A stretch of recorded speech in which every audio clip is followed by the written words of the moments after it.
Assalamualaikum warahmatullahi wabarakatuh.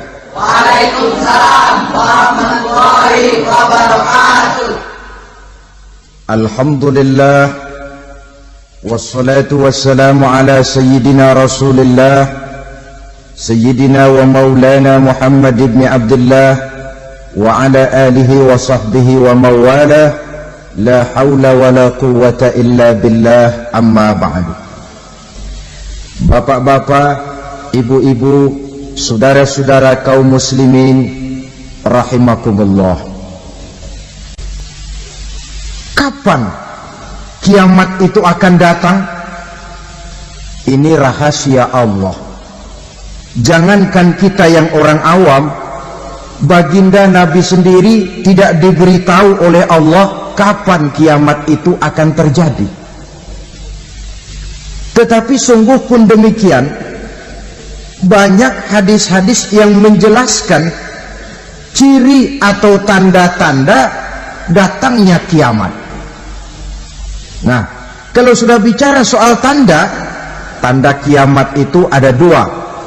Pertama yang disebut alamatus sughra, tanda-tanda kecil. Ini waktunya masih ada tenggang. Ada yang dinamakan alamatul kubra, tanda-tanda besar, artinya kiamat sudah diambang pintu. Apa tanda-tanda kecil dari datangnya hari kiamat itu? Misalnya kata Nabi, apabila ilmu sudah diangkat oleh Allah, artinya apabila ulama sudah banyak wafat, minat orang belajar agama berkurang, lalu kebodohan nampak merajalela di mana-mana, zina dikerjakan secara terbuka, minuman-minuman keras jadi kebanggaan, itu termasuk di antara tanda-tanda kecil terjadinya hari kiamat.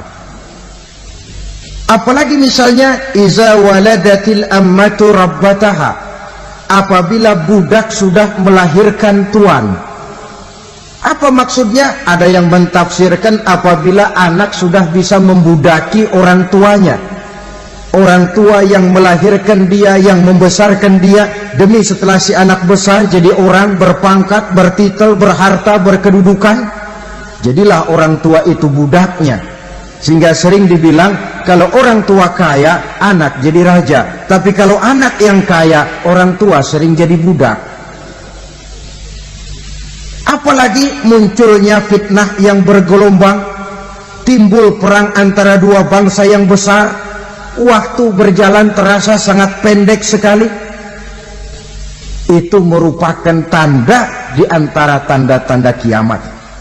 Termasuk di dalamnya sulit membedakan mana laki, mana perempuan. Kan kalau tanda-tanda kayak begini sekarang sudah banyak kita lihat kan? Ulama banyak wafat, penggantinya sulit.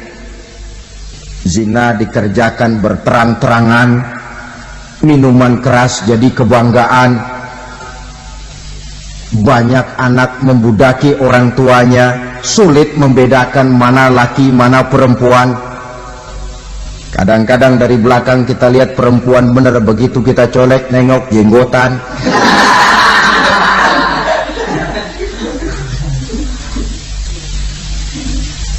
Ini termasuk tanda-tanda kecil, masih ada tenggang sampai akan terjadinya kiamat itu. Nah, yang dimaksud dengan tanda-tanda besar, ini tanda besar artinya kiamat sudah diambang pintu. Pertama, matahari terbit dari sebelah barat. Apabila matahari sudah terbit dari arah sebelah barat, tertutuplah sudah pintu taubat. Bersabda Nabi kita, la taqumus sa'atu hatta tatlu'a syamsu min maghribiha. Tidak akan datang hari kiamat sampai matahari terbit dari arah sebelah barat.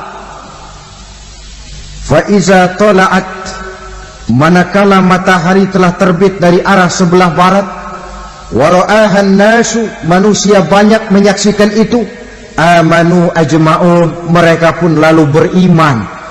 yang tadinya kafir, yang tadinya ingkar, yang tadinya membangkang, setelah melihat matahari terbit dari sebelah barat, buru-buru beriman, berlomba-lomba mengucap 2 kalimat syahadat. Tapi apa yang terjadi? Kata Nabi, wadzalika hina la yanfa'u nafsan imanuha lam takun amanat min qabl.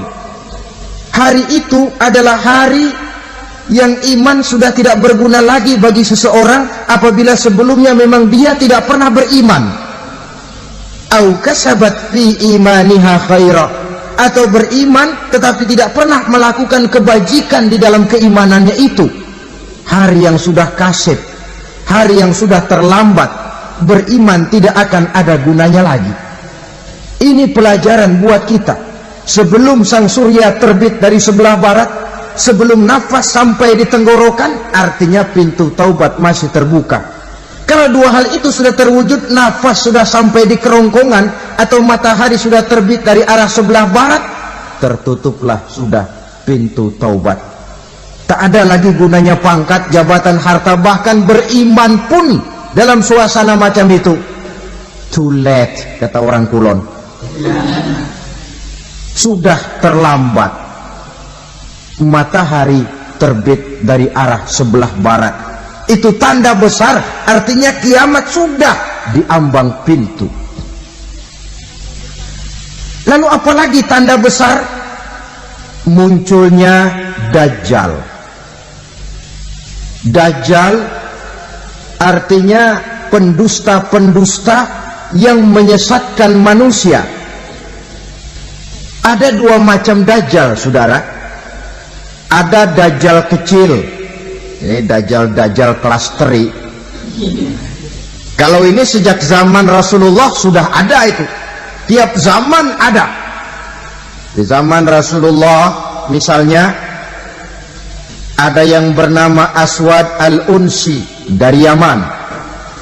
Ada yang namanya Musailamah al-Kazzab dari Yamamah. Ada yang namanya Ibnu Sayyad dari Madinah. Ini Dajjal-Dajjal di zaman Rasul.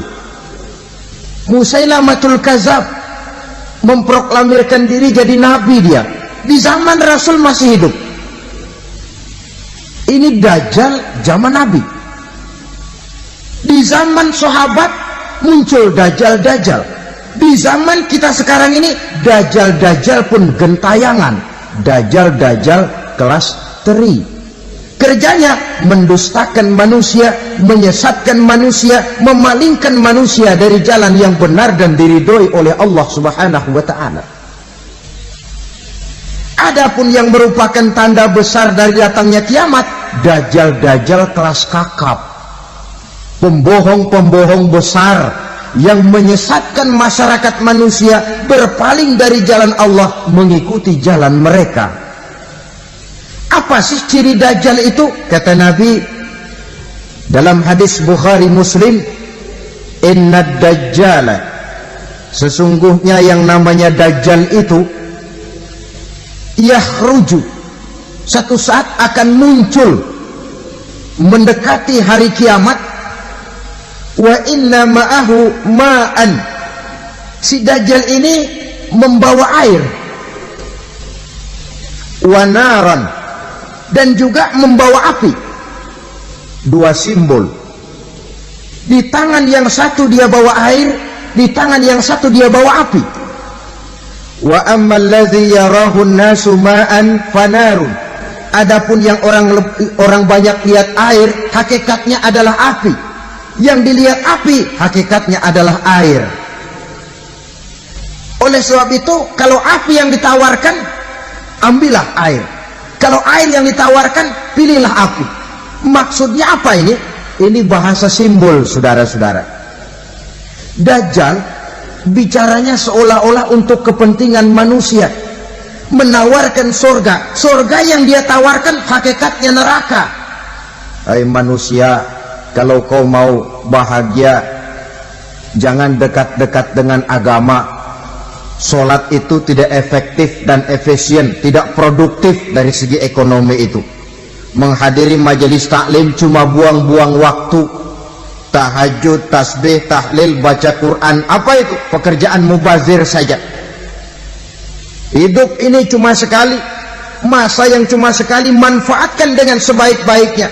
Mumpung, dibawanya sifat mumpung tetapi dalam pengertian yang sangat negatif. Bicaranya seolah-olah untuk kepentingan manusia, tetapi sebenarnya menjerumuskan manusia. Menawarkan air tapi sebenarnya api, menawarkan api tapi hakikatnya air. Buat apa kamu sholat? Buat apa kamu bayar zakat? Buat apa kamu puasa? Surga yang dicanangkan Dajjal hakikatnya neraka. Neraka yang digambarkan Dajjal pada dasarnya adalah surga. Jadi memutarbalikkan fakta itu kerjaan Dajjal. Yang hak jadi batil, yang batil dibilang hak, yang benar jadi salah, yang salah malah jadi benar. Tuntunan disuruh jadi tontonan, tontonan malah menjadi tuntunan. Itu pekerjaan Dajjal profesinya. Zamannya Nabi Adam, Dajjalnya kan iblis. Betul? Betul. Apa sih dan kerayuan iblis itu? Allah setelah menciptakan Nabi Adam kan bilang, Adam, kau dan istrimu Hawa tinggal di surga ini. Seluruh fasilitas yang ada di surga persilahkan kau nikmati. Satu yang tidak boleh, jangan coba-coba dekati pohon khuldi. Dekat saja jangan, apalagi sampai memetiknya. Datang Dajjal yang namanya iblis ini.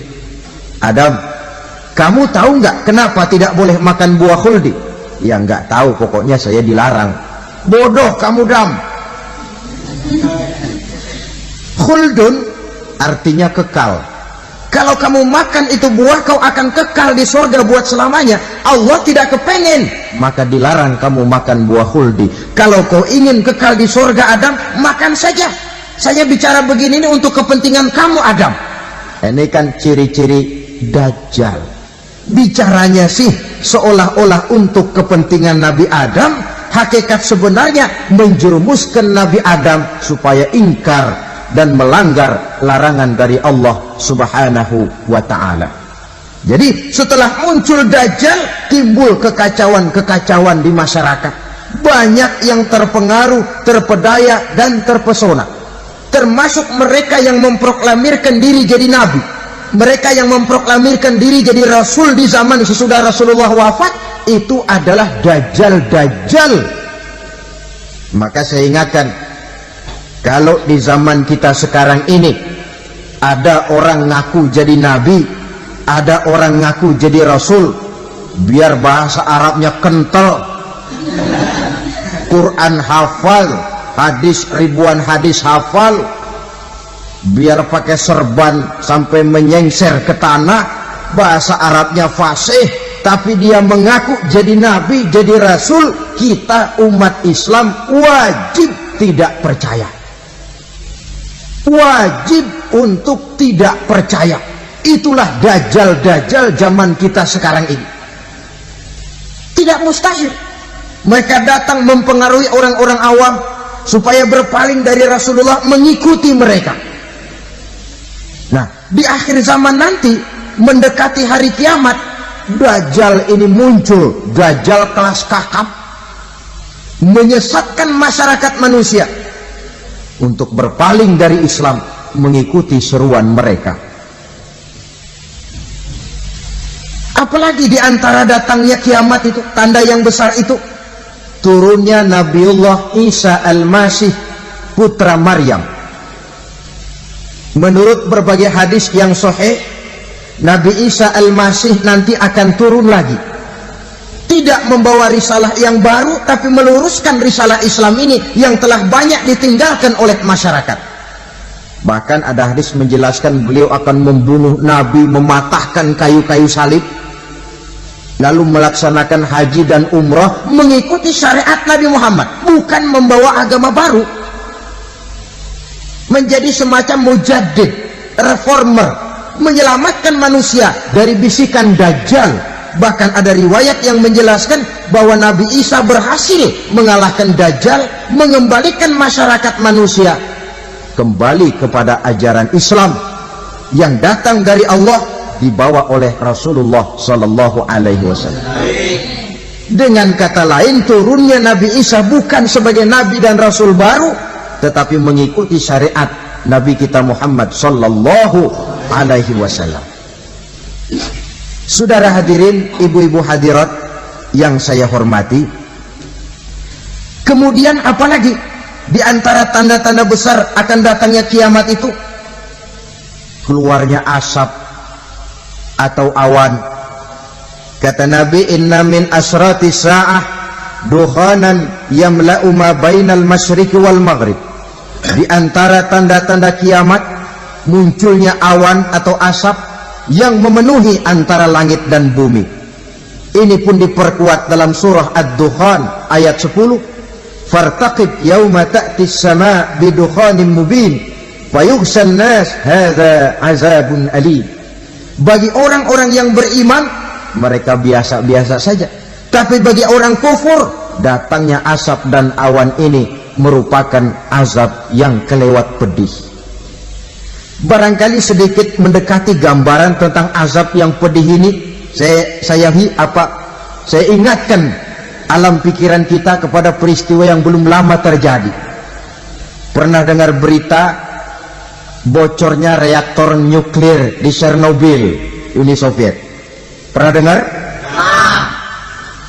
Bocornya reaktor nuklir di Chernobyl yang mengakibatkan ratusan bahkan sangat mungkin ribuan nyawa. Cuma satu reaktor. Bagaimana kalau seluruh cadangan nuklir yang dimiliki oleh para negara adik kuasa ini diledakkan? Bahkan yang konon menurut catatan, cadangan nuklir yang dimiliki bersama oleh Amerika dan Rusia sekarang ini sudah sanggup memusnahkan 6 miliar manusia, 1,5 kali lebih banyak dari jumlah manusia yang nongkrong di permukaan bumi ini. Saudara-saudara hadirin yang saya hormati, lalu saat mendekati hari kiamat, apalagi tandanya? Setelah Nabi Isa wafat, pada saat turunnya yang kedua kali, lalu Allah meniupkan angin sejuk. Semua orang-orang beriman, orang-orang baik wafat, sehingga penghuni bumi ini cuma tinggal lagi terdiri dari orang-orang kafir. Tidak ada lagi di bumi ini yang bisa mengucapkan Allah. Sehingga dalam hadis qudsi itu ada keterangan, innallaha azza wa jalla yaqulu li Israfil. Allah pernah pesan kepada malaikat Israfil, kata Allah, Israfil, iza sami'ta qailan yaqul Allah Allah fa akhirin nafah 40 sanatan ikraman liqailiha. Hai Israfil, apabila kau dengar di permukaan bumi masih banyak orang yang mengucapkan Allah Allah, maka tunda sangkakala kiamat itu 40 tahun. Untuk apa? Ikraman liqailiha, menghormati orang yang mengucapkan Allah Allah itu. Wah, jadi karena sekarang masih banyak yang mengucapkan Allah, besar hatilah kita, masih jauh kiamat itu. Tapi jangan lupa, kiamat pribadi, kiamat kecil itu yang nggak kita sangka-sangka. Ajal datang mencabut nyawa, itu kiamat pribadi, dan itu yang pasti kita hadapi, dan itu yang membuat kita tidak boleh bersikap main-main di dalam kehidupan sekarang ini. Saudara hadirin yang saya hormati, tidak ada lagi orang-orang muslim, seluruh penduduk dunia ini kafir. Lalu terciptalah struktur sosial yang berlandaskan prinsip hidup semau gue. Bakal terjadilah prinsip di mana yang kaya menyantap yang miskin, yang kuat menindas yang lemah. Hidup sudah bagaikan di rimba belantara, berlaku hukum rimba, siapa yang kuat dia yang menang, siapa yang lemah menjadi mangsa.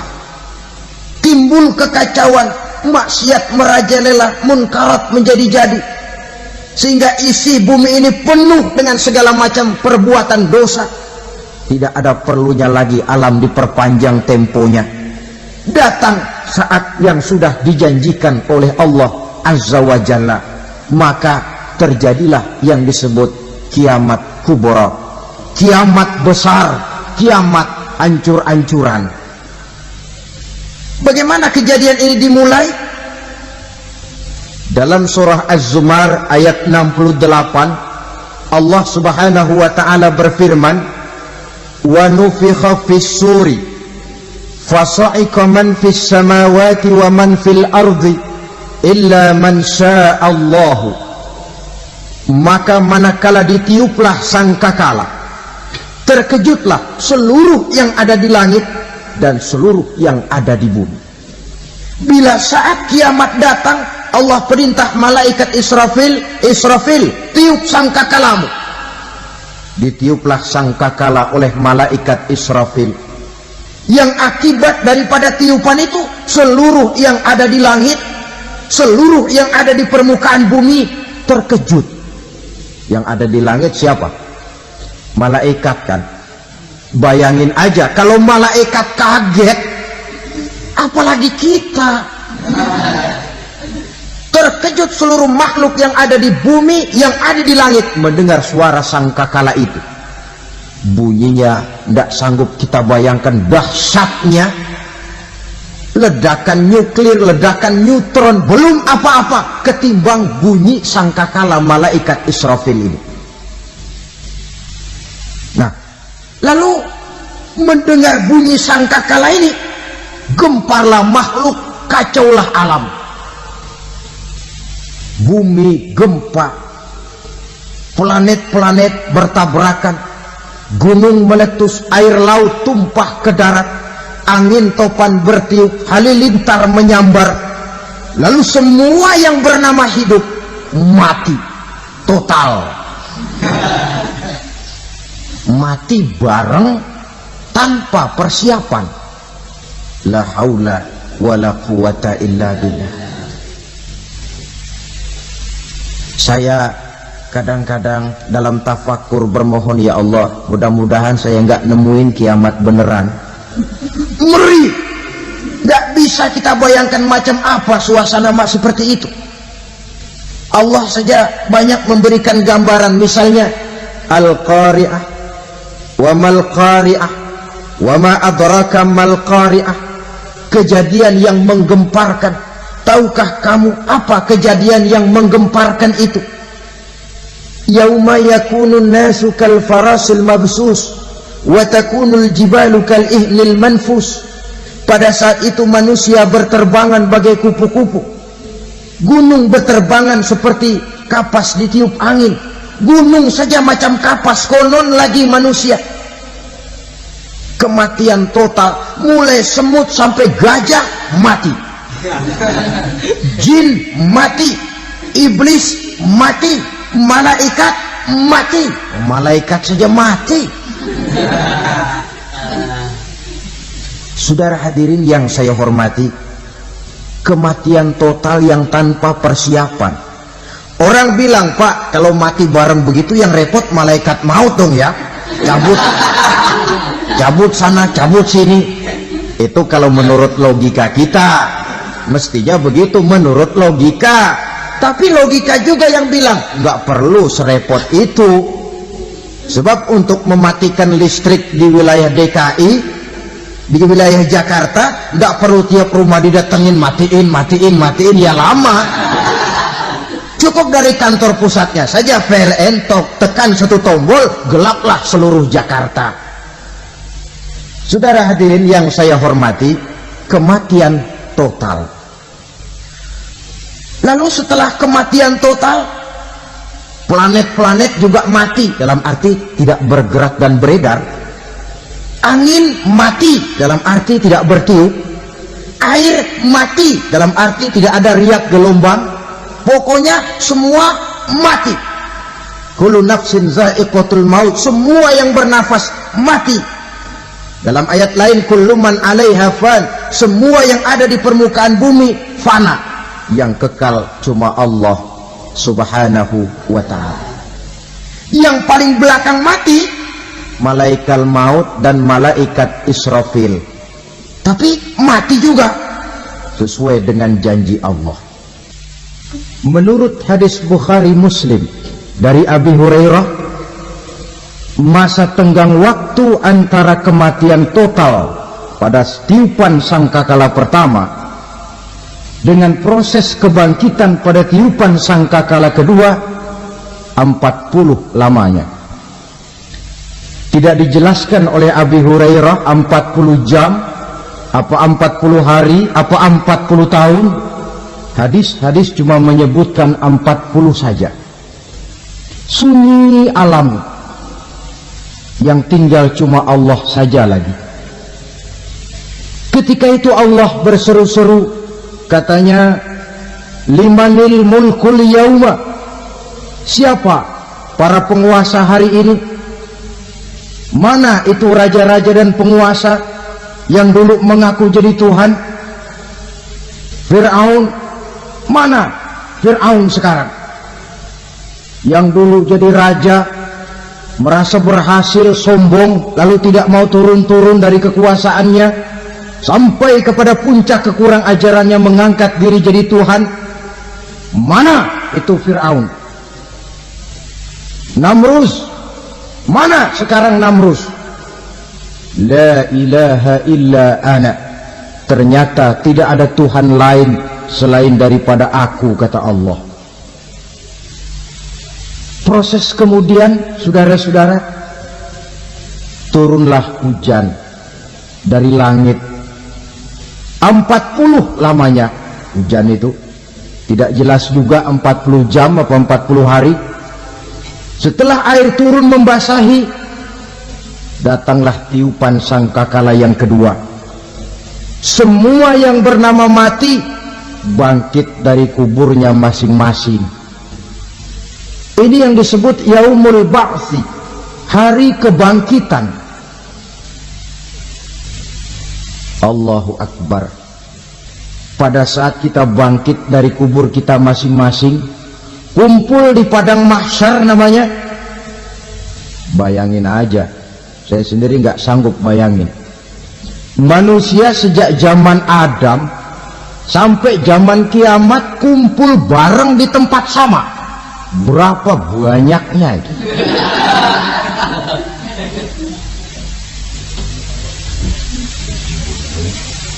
Dan yang luar biasa, menurut satu riwayat, pada saat bangkit itu, Masya Allah, roman muka kita berubah, disesuaikan dengan amalan kita waktu di dunia ini. Barang siapa yang waktu di dunia amalannya itu amalan tikus,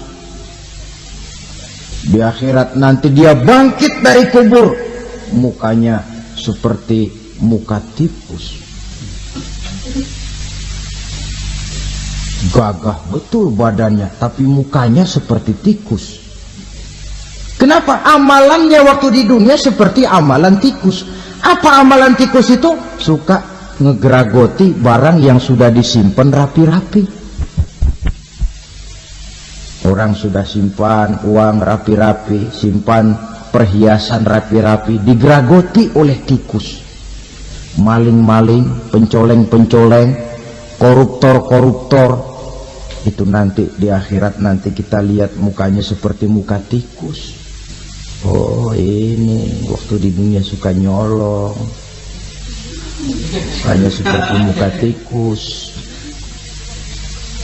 Barang siapa yang waktu di dunia ini amalannya itu amalan macan, dia akan bangkit nanti mukanya seperti muka macan. Apa amalan macan? Macan itu amalannya menang-menangan. Orang yang mau menang saja, nggak mau mengalah. Coba lihat di hutan, kenal hutan nggak? Nah. Di hutan, raja hutan di mana-mana pasti macan, betul kan? Betul. Padahal hutan belum pernah bikin pemilihan umum. Tapi macan tidak peduli ada pemilihan umum, dimakan oleh macan. Itu nanti kita lihat di akhirat itu mukanya seperti muka macan, gagah betul. Lalu barang siapa yang di dunia ini amalannya itu seperti amalan anjing, nanti dia punya muka seperti muka anjing. Apa amalan anjing? Pertama, anjing itu kalau disuruh jaga rumah, dia tidak bisa membedakan mana maling, mana tamu. Biar yang datang maling, kalau bawa tulang, anjing kalem. Yang kedua, anjing itu akan setia kepada siapa saja yang memberinya roti. Siapa yang memberinya roti, itulah majikannya. Apa kata majikannya, pasti dia laksanakan. Soal benar atau salah, dia tidak peduli. Setelah anjing dapat roti, dia tidak punya pilihan lain kecuali bilang, abdi mah kumaha juragan wae aya nama.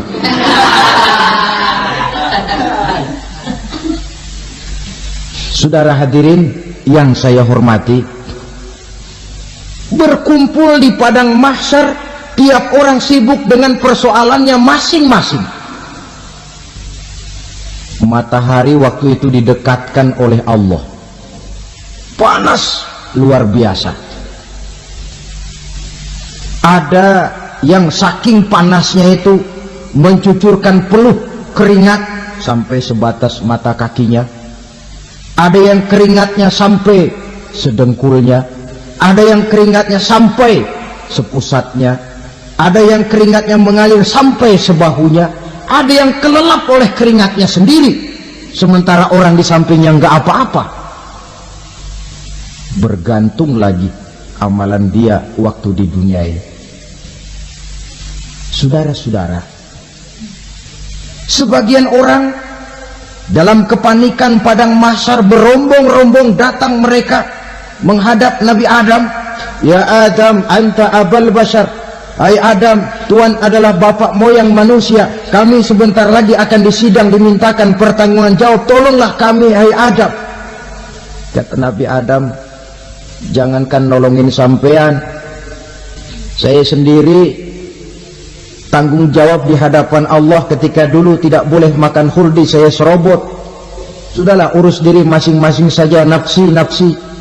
Begitu kata Nabi Nuh, begitu kata Nabi Ibrahim. Tiap orang bertanggung jawab sendiri-sendiri.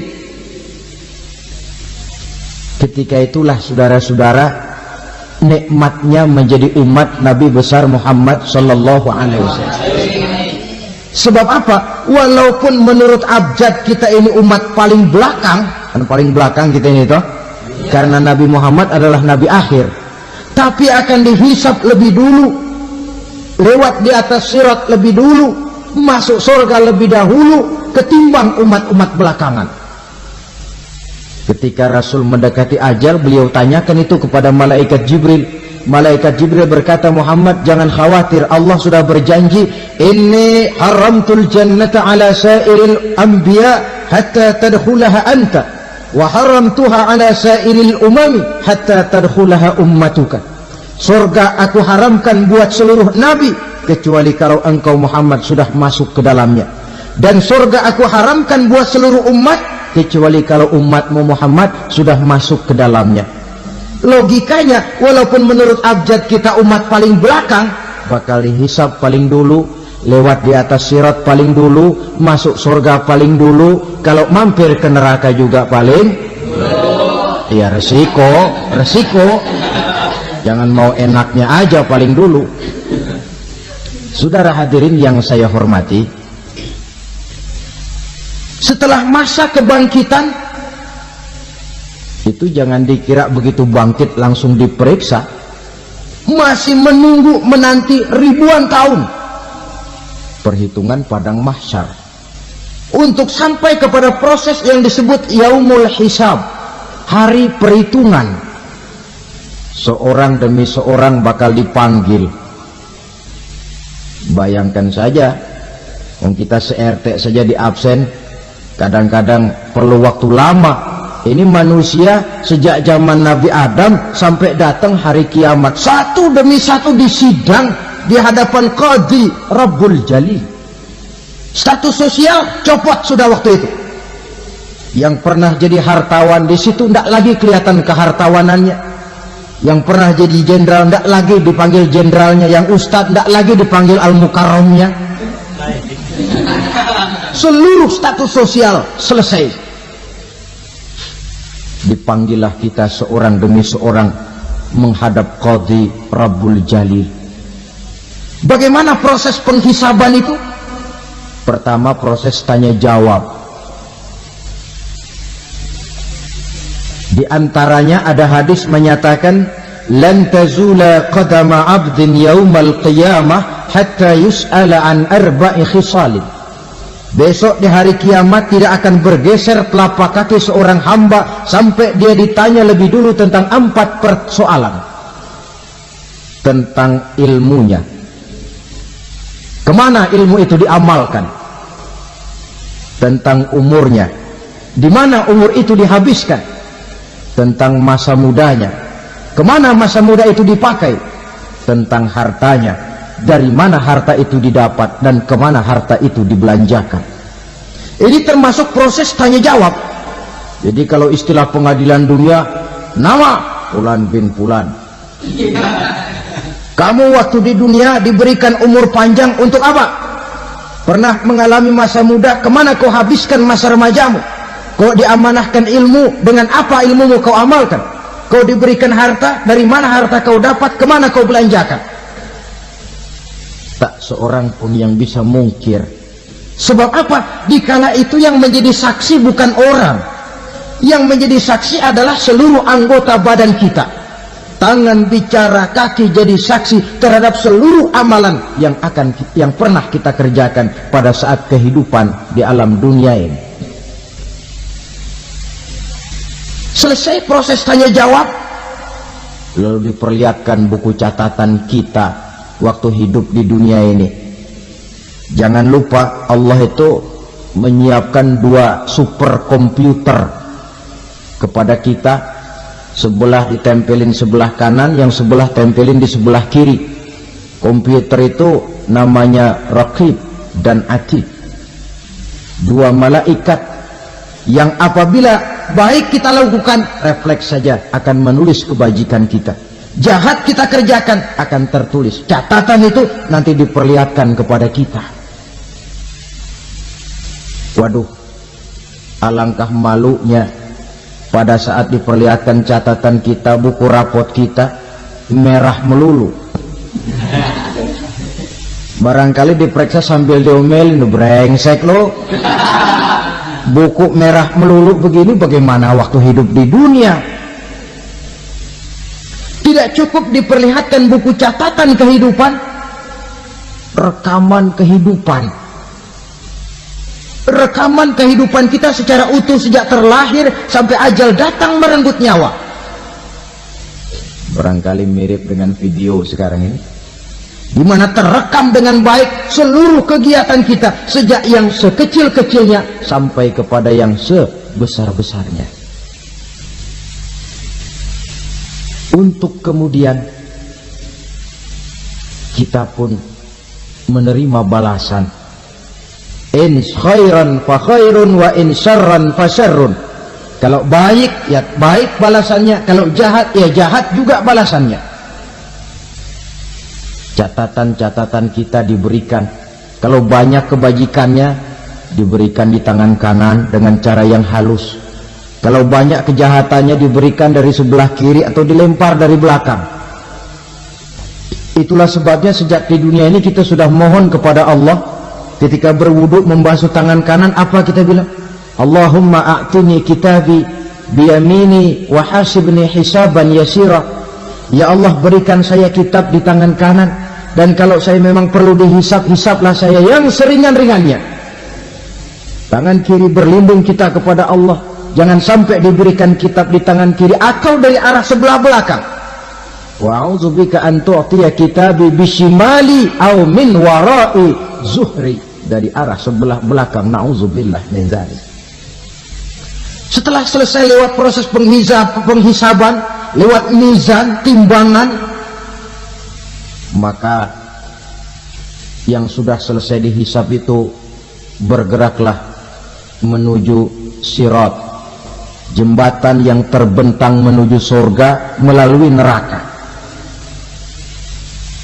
Saudara-saudara, panjangnya perjalanan sirat itu memakan waktu ratusan tahun. Tetapi orang yang lewat di atas sirat pun macam-macam, bergantung amalannya ketika di dunia ini. Ada yang lewat di atas sirat itu kalbarkil khatib, seperti kilat yang menyambar, sudah sampai dia di surga. Cepat bukan main. Ada yang lewat di atas sirat itu seperti orang lari-lari. Ada yang lewat di atas sirat itu seperti orang jalan biasa. Ada yang sambil merangkak, ada yang sambil ngesor, ada yang sambil gelayutan, ada yang selamat sampai ke ujung ke surga, ada yang tergelincir jatuh masuk ke dalam neraka, bergantung amalannya dalam kehidupan di dunia sekarang ini. Tiap kita akan melewati yang namanya sirat ini. Saudara-saudara kaum muslimin yang saya hormati, dengan demikian mereka yang selamat melalui sirat sampai ke terminal akhir surga, mereka yang ketika dihisab ternyata banyak kejahatannya daripada kebaikannya, mereka singgah di dalam neraka. Nah, adapun orang-orang yang beriman menurut ayat Quran dan hadis Nabi itu nanti ada bermacam-macam. Ada orang beriman itu yang dimasukkan surga. Ada orang beriman itu yang dimasukkan ke dalam surga. Ada orang beriman itu yang disebut penduduk surga. Kenapa lain-lain, Pak? Karena waktu di dunia amalannya juga lain-lain. Ada orang beriman yang masuk surga. Ini paling murah tiketnya. Mau masuk surga? Kata Nabi begini, ma min abdin qala la ilaha illallah thumma mata ala dhalik illa dakhalal jannah. Kalau seorang hamba sudah mengucap dua kalimat syahadat, dia yakin dengan kebenaran kalimat itu sampai matinya, orang itu akan masuk surga. Abi Dzar yang waktu itu diajak bicara heran, ya Rasul kok gampang betul? Iya. Walaupun orang itu mencuri, iya. Walaupun orang itu berzina, iya. Biar dia mencuri, biar dia berzina, kalau dia sudah mengucap dua kalimat syahadat, dia yakin dengan kebenaran kalimat itu sampai matinya, itu orang akan masuk surga. Jadi masuk surga cukup dua kalimat syahadat, yakin sampai mati, masuk surga. Itu perkara masuk. Tapi kalau pertanyaannya diterusin, masuknya kapan, Pak? Nah, ini lain lagi urusannya. Sebab ada yang masuknya itu langsung, ada yang mampir dulu. Di sana tempat cuma dua, kalau tidak surga, neraka. Mau ke surga tapi mampir dulu, yang mampirnya jelas di neraka. Kenapa? Dalam hadis qudsi ada riwayat, nanti itu di akhirat, setelah Allah selesai mengatur penduduk surga masuk surga, yang neraka masuk neraka, Allah berkata kepada malaikat Malik, malaikat Malik, lah baik ya Allah, itu bajingan-bajingan tengik, manusia-manusia durjana yang waktu di dunia tidak mau sujud, jauh dari ulama, gemar melakukan yang munkarat dan maksiat, hidup di tengah masyarakat selalu jadi bibit keonaran, kufur, sudah masuk neraka semua. Sudah ya Allah. Nah, kalau sudah, coba sekarang kamu masuk, Malik. Saya, iya, masuk neraka. Mau apa ya Allah? Kata Allah, akhriju minan nar man kana fi qalbihi misqala habatin min khardalin min iman. Kau masuk neraka, cari di dalam neraka orang-orang yang ada imannya walaupun kecil sebesar biji zarah, angkat mereka keluar. Masuk malaikat Malik ke neraka, cari orang yang ada imannya, korek-korek. Ya repot, udah pada gosong. Yang ada imannya diangkat ke atas, yang ada imannya diangkat ke atas, lalu dimandikan di Nahrul Hayat, namanya sungai kehidupan di akhirat nanti. cakep lagi rupanya, bersih lagi wajahnya, apel di hadapan Allah. Kata Allah, bagaimana mas? Qalu lam naku minal musallin. Mereka menjawab, kami mampir di neraka sakor mas, gara-gara dulunya kami waktu di dunia tidak pernah sholat. Tidak pernah sholat? Tidak pernah. Kan rumahnya dekat masjid, cuma dekat doang mas. Sholat mah enggak saya.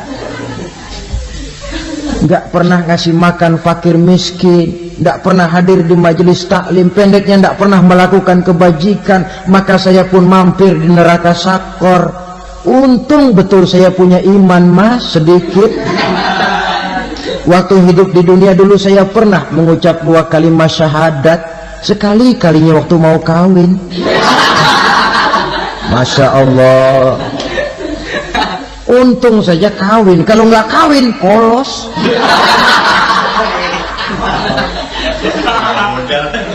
Itu juga pengulu sudah setengah mati ngajarin. Asyhadu alla, asyaduaan, asyaduaan.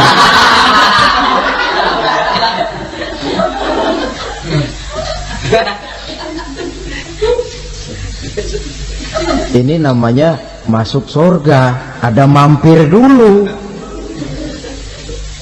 Ada pula orang mukmin itu yang dimasukkan surga. Namanya dimasukkan kan terima beres. Saya masuk ke rumah, jalan sendiri, cari tempat sendiri. Saya dimasukkan ke dalam rumah, terima beres, pokok ada di dalam, itu dimasukkan namanya. Nggak pakai mampir. Tapi tentu tiketnya lebih mahal ketimbang yang pertama tadi. Apa kata Allah? Innal ladzina amanu wa amilus shalihat la ukaffiranna anhum sayyi'atihim wa la udkhilannahum jannah. Sesungguhnya orang-orang yang beriman kemudian beramal soleh, kami hapuskan segala dosa dan kesalahannya, kami masukkan mereka ke dalam surga. Lihat ayatnya, Allah yang memasukkan, kita yang dimasukkan. Tidak pakai transit, tidak usah mampir. Cuma tidak cukup syahadat, tidak cukup amanu, tapi diiringi dengan wa amilus shalih. Iman, amal. Tidak cukup syahadat, lalu dibuktikan dia sholat, dia zakat, puasa, lalu dia melakukan berbagai macam kebajikan. Ini yang menyebabkan dia tidak pakai mampir di tempat yang bernama sakor. Lalu ada pula orang mukmin itu yang disebut penduduk surga. Wah, ini sudah VIP ini. Ashabul jannah, penduduk surga. Siapa mereka? Kata Allah, innal ladzina amanu summa istaqamu fala khaufun 'alaihim wa la hum yahzanun ulaika ashabul jannah hum fiha khalidun. Sesungguhnya orang-orang yang beriman lalu istiqamah, tetap dalam melaksanakan perintah Allah, tidak goyah, tidak labil tapi stabil, istiqamah, mereka tidak takut dan tidak bersedih hati. Merekalah penduduk surga. Iman, istiqamah. Tidak punya duit sembahyang, banyak duit sembahyang, miskin sembahyang, kaya tetap sembahyang, istiqamah. Kadang orang kalau susah rajin ke masjid, banyak duitnya ngelihat masjid melengos. Itu yang dibilang waktu miskin hamba Allah, setelah kaya jadi hamba harta. Bergeser, tidak ada nilai istiqomahnya. Saudara-saudara, dengan begitu penduduk neraka itu dua. Ada penduduk permanen, ada penduduk yang semi permanen. Yang semi permanen orang-orang beriman yang mempunyai dosa besar. Mereka masuk ke neraka untuk menerima azab sesuai dengan dosanya. Bila selesai masa azab itu, mereka akan diangkat untuk ditempatkan kembali ke dalam surganya Allah Subhanahu wa ta'ala. Nah, dikala itulah saudara-saudara ada yang disebut syafaat dari Rasulullah Sallallahu Alaihi Wasallam. Tapi tentu jangan lupa syafaat ini ibarat kain menambal dia. Kita punya kain bolong-bolong sedikit, syafaat yang menambal. Sholat kita ada kurang dikit, sedekah kita ada campur riak dikit, amalan kita ada tidak karena Allah dikit. Kita berharap syafaat. Jadi biarlah kain masih bolong-bolong, yang penting punya kain. Tapi kalau kainnya tidak ada, yang ditambal apanya? Sholat tidak, puasa tidak, zakat tidak, berharap syafaat saja, ya, terlalu berlebihan itu. Saudara hadirin yang saya hormati, apabila selesai proses penghisaban, proses penghitungan, maka dikala itulah manusia terbagi dalam dua kelompok besar. Fariqun fil jannah wa fariqun fis sa'ir. Sekelompok orang-orang beruntung yang masuk ke dalam surga, dan sekelompok lagi masuk ke dalam neraka. Akan memakan waktu untuk menceritakan sifat surga dan neraka, tapi insya Allah pada kesempatan pertemuan lain saya sampaikan. Namun sebagai gambaran umum cukuplah saya sampaikan sebuah hadis qudsi. Allah jelaskan, a'dadtu li'ibadiyas salihin ma la 'ainun ra'at wa la uzunun sami'at wa la khatara fi qalbil bashar. Aku sediakan buat hamba-hambaku yang soleh, yang tidak pernah terlihat oleh mata, tidak pernah terdengar oleh telinga, dan belum pernah terdetik dalam hati manusia. Jadi kenikmatan surga belum pernah dilihat mata, belum pernah didengar telinga, belum pernah terdetik dalam hati. Pedihnya azab neraka belum pernah terlihat mata, belum pernah terdengar telinga, belum pernah terdetik dalam hati. Saudara hadirin yang saya hormati, oleh karena itu sebagai uraian akhir daripada kiamat ini, marilah sama-sama kita memanfaatkan hidup dengan sebaik-baiknya, supaya jangan timbul penyesalan di hari kemudian nanti. Mudah-mudahan kita seluruhnya diselamatkan Allah dari azab neraka dan mendapat surga dan ridhonya. Saudara-saudara kaum muslimin rahimakumullah, Nabi Musa alaihi salam adalah salah seorang nabi yang termasuk di dalam kelompok ulul azmi, 5 di antara yang terbesar. Beliau mendapat gelar kalimullah, artinya rasul yang pernah diajak dialog langsung oleh Allah subhanahu wa ta'ala. Seperti yang kita maklum bahwa di zaman Nabi Yusuf alaihi salam, beliau membawa serta seluruh keluarganya untuk tinggal di Mesir. Maka berkembang biaklah keturunan Bani Israel di tanah Mesir. Sampai di zaman pemerintahan Ramses II, yang merasa khawatir dengan semakin banyaknya keturunan Bani Israel di Mesir akan menghancurkan kekuasaan daripada kerajaannya. Ramses II inilah yang kita kenal sebagai Fir'aun di zaman Nabi Musa alaihi salam. Maka terjadilah kemudian kebijaksanaan yang tidak bijaksana. Orang-orang tua dari Bani Israel dikerjakan secara paksa, membangun bangunan-bangunan mercusuar. Kemudian bayi-bayi dari Bani Israel dibunuh.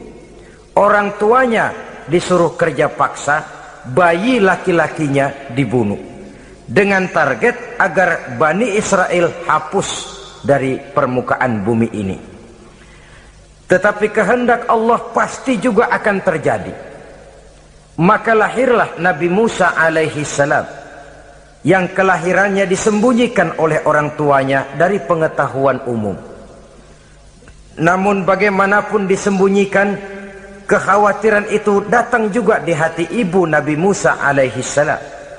Allah kemudian memberikan ilham kepada ibu daripada Nabi Musa, masukkan anakmu ke dalam satu peti, hanyutkan di sungai Nil.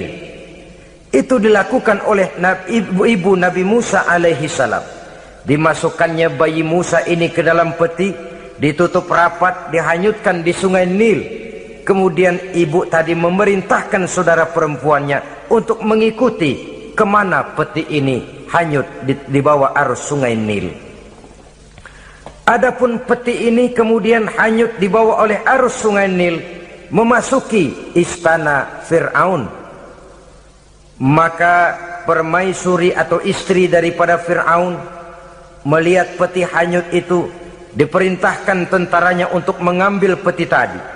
manakala peti terbuka berisi seorang bayi laki-laki yang sangat mungil, sangat gembiralah istri daripada Fir'aun. Diusulkannya kepada suaminya agar bayi laki-laki tadi diambil saja, dijadikan sebagai anak angkat, dipelihara dan dibesarkan dalam istana. Fir'aun menerima usul daripada istrinya. Maka sejak saat itu dijaga, dipelihara dan dibesarkanlah Nabi Musa alaihi salam di lingkungan istana Fir'aun laknatullah alaihi. Begitulah ia memasuki masa remajanya, tumbuh sebagai anak angkat daripada Fir'aun dengan segala fasilitas yang serba cukup di dalam istana Fir'aun, sampai pada masanya di mana ia kemudian menyadari bahwa ia sebenarnya bukan dari keturunan orang-orang Mesir, tapi berasal dari keturunan Bani Israel. Sehingga satu hari ketika ia keluar dari istana, ia bertemu dengan orang yang sedang bertengkar, satu dari keturunan Bani Israel, satu lagi dari orang Mesir. Musa membantu orang Israel ini melerai perkelahian, tapi kemudian Nabi Musa memukul orang Mesir tadi, dan memang hebat, sekali pukul mati. Saudara-saudara, tidak sengaja Nabi Musa itu hanya memukul, memberikan peringatan, tapi mati. Ini disembunyikan oleh Nabi Musa, tapi bagaimanapun disembunyikannya, akhirnya toh tahu. Apalagi Fir'aun sejak awal memang sudah mendapat firasat. Jangan-jangan inilah yang banyak diramalkan oleh dukun-dukunku, ahli nujum di istanaku, bahwa akan lahir seorang anak laki-laki dari keturunan Bani Israel yang akan menghancurkan kekuasaanku, memusnahkan kerajaanku. Jangan-jangan ini orangnya. Sejak hari pertama menemukan bayi Musa, Fir'aun sudah punya firasat ke arah itu. Tapi karena kalah oleh desakan istrinya, maka diterimalah Musa untuk dibesarkan di dalam lingkungan istana. Sehingga akhirnya oleh karena perasaan bersalah ini, Nabi Musa melarikan diri. Melarikan diri dari istana Fir'aun setelah nyata-nyata bahwa dia memang keturunan Bani Israel. Melarikan dirilah Nabi Musa alaihi salam keluar dari Mesir menuju negeri Madian. Di dalam pengembaraannya, saudara-saudara, di satu lembah, Nabi Musa ketika itu belum menjadi nabi. Pemuda Musa ketika itu sedang beristirahat. Dari kejauhan dilihatnya orang sedang berdesak-desakan. Rupanya adalah pengembala-pengembala kambing yang akan mengambil air dari dalam sumur. Mereka berdesak-desakan, berebut karena sumur cuma satu, yang ngambil air kelewat banyak. Di antara desakan-desakan orang itu, Nabi Musa melihat dua orang wanita kakak beradik minggir saja, tidak ikut berdesak-desakan. Nabi Musa menghampiri dua wanita tadi. Kamu sedang apa di sini? Kami sebenarnya ingin mengambil air. Kenapa tidak ikut berdesak-desakan? Itulah soalnya. Mereka laki-laki semua, gagah perkasa pula. Kalau kami ikut berdesak-desakan, bagaimana jadinya kami? Biarlah kami mengalah menunggu sampai mereka selesai semuanya, baru kami akan mengambil air. Mengertilah Nabi Musa bahwa wanita kakak beradik ini demikian halus akhlaknya, gak mau berdesak-desakan sama orang laki. Budi pekertinya sedemikian luhur. Tungguin aja dah, ntar juga beres. Kalau semua udah kan pada minggir, kita nggak pakai berdesak-desakan. Saudara hadirin, menyadari kodrat kewanitaannya, sehingga berdesak-desakan itu saja sudah dianggap bisa mengurangi citranya sebagai wanita. Biar dia ngalah aja, tungguin ntar juga rapi. Bukan malah ikut ngerangsek. Enak nih berdesakan sama orang laki nih, lumayan nih.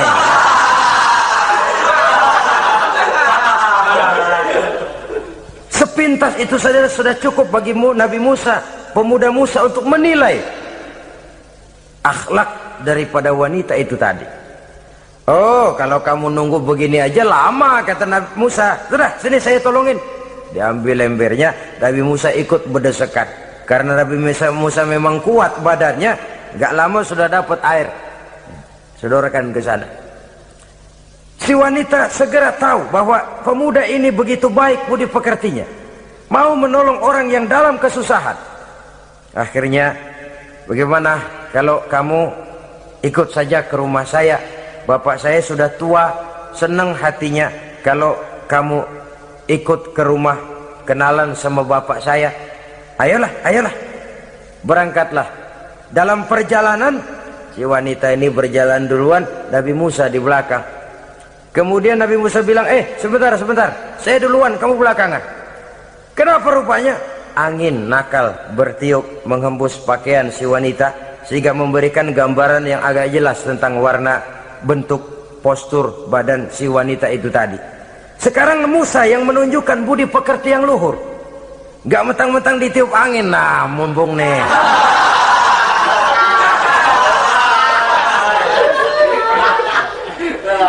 rezeki nih, kapan lagi nyari yang begini ya?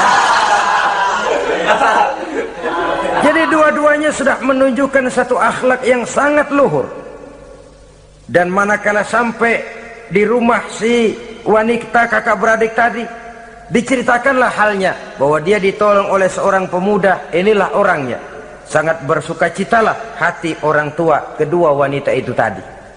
Lalu usul si wanita tadi, Pak, kita kan di sini banyak punya kambing, nggak ada yang bantuin gembala. Bapak sudah tua. Kalau ini orang kita minta tinggal di sini saja, gimana Pak? Ya terserah kamulah. Akhirnya Nabi Musa tinggal di sana. Menurut satu riwayat 8 tahun ikut mengembalakan kambing.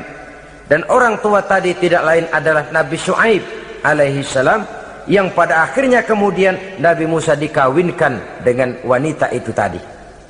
Setelah berumah tangga, Nabi Musa ingat kembali bahwa ia sesungguhnya keluar dari Mesir karena menghindarkan diri, bahwa kaumnya Bani Israel hidup di Mesir itu tertindas di bawah rezim kekuasaan Fir'aun yang zalim, dikerjakan secara paksa, wanita dipermalukan, bayi-bayi laki-laki dibunuh. Tergerak hatinya, dia sudah enak, punya mertua bijaksana, punya istri cantik, hidup tenang sebagai pengembala kambing, tapi nurani kebangsaannya berontak. Saya tidak boleh bersenang-senang sementara bangsa saya ditindas. Saya tidak boleh menari di atas bangkai saudara saya. Saya tidak boleh tersenyum di atas penderitaan saudara-saudara saya.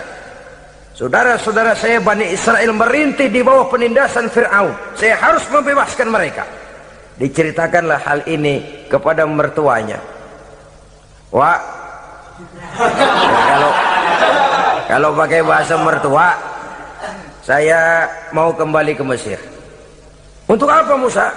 Untuk menyelamatkan saudara-saudara saya Bani Israel yang masih dalam cengkraman kezaliman rezim Fir'aun. Saya harus membebaskan mereka. Ya kalau memang itu tekadmu nak, berangkatlah. Bapak mengiringimu dengan doa. Berangkatlah Nabi Musa bersama istrinya. Sampai ketika beliau sedang istirahat di satu lembah, dari kejauhan beliau melihat ada api menyala. Beliau berkata kepada istrinya, kau tunggu di sini. Tidak lama saya akan kembali. Saya akan menghampiri api itu. Berangkat Nabi Musa ke arah api menyala tadi. Makin didekati makin terang sinarnya. Sampai kemudian terdengar suara, ya Musa, inni ana rabbuka fakhla' na'laik, innaka bilwadil muqaddasi tuwa, wa ana akhtartuka fastami' lima yuha. Wahai Musa, akulah Tuhanmu, bukalah terompahmu. Sesungguhnya engkau berada di satu lembah yang disucikan bernama lembah tua. Aku telah memilihmu Musa, dan sekarang dengarlah apa yang diwahyukan kepadamu.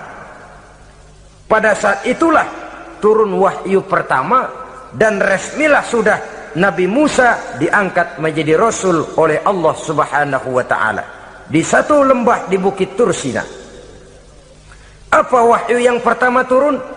Bunyinya, innani anallah la ilaha illa ana fa'budni.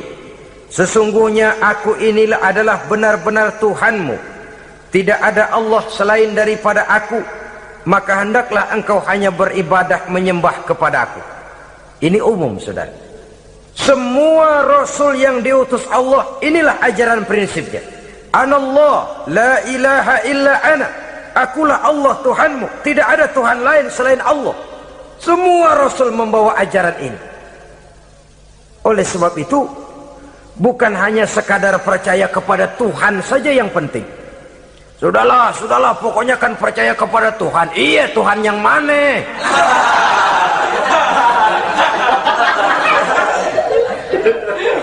Sebab kalau sekadar percaya kepada Tuhan, rasanya semua agama percaya kepada Tuhan. Begitulah orang Hindu percaya kepada Tuhan, tapi Tuhan menurut mereka Trimurti, Wisnu, Shiva, Brahma. Orang Buddha percaya kepada Tuhan, tapi Tuhan dalam pandangan mereka ada Tuhan kecil Hinayana, ada Tuhan besar Mahayana.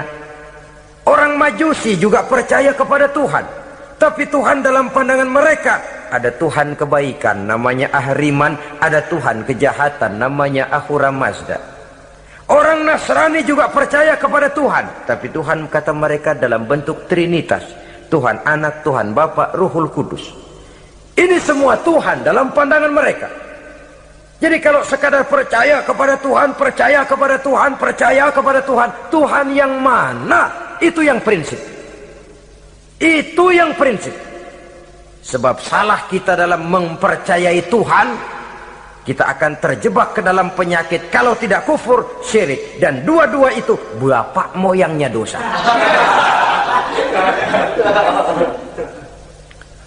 Sebab itu Islam menyelamatkan kita masyarakat manusia.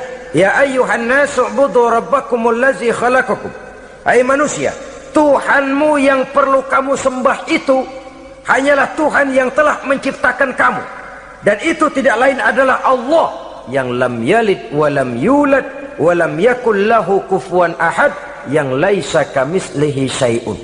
Ia tidak beranak, ia tidak diperanakkan, dan ia tidak bisa diserupakan dengan apapun. Dialah Allah itu. Begitu wahyu yang diberikan kepada Adam, kepada Nuh, kepada Ibrahim, kepada Yusuf, bahkan kepada Musa alaihi salam. Innani anallah, la ilaha illa ana fa'budni. Akulah Allah Tuhanmu, tidak ada Tuhan lain selain daripada aku Allah, maka kepadakulah kamu hanya menyembah. Ini wahyu yang pertama turun, sudah berisi tauhid. Jadi hakikatnya agama Yahudi, saudara, adalah agama tauhid, agama monoteis, agama yang mengajarkan hanya ada satu Tuhan untuk seluruh alam, dan Tuhan itu adalah Allah subhanahu wa ta'ala. Sebab itu syahadat orang Yahudi bunyinya begini: Shema Yisrael Yahweh Elohenu Yahweh Echad. Ini syahadatnya orang Yahudi. Itu perbedaan bahasa Suryani Ibrani dengan bahasa Arab. Kita Isma itu bahasa Arab, dia Shema. Isma, Shema. Shema Yisrael Yahweh Elohenu Yahweh Echad. Ahad Echad.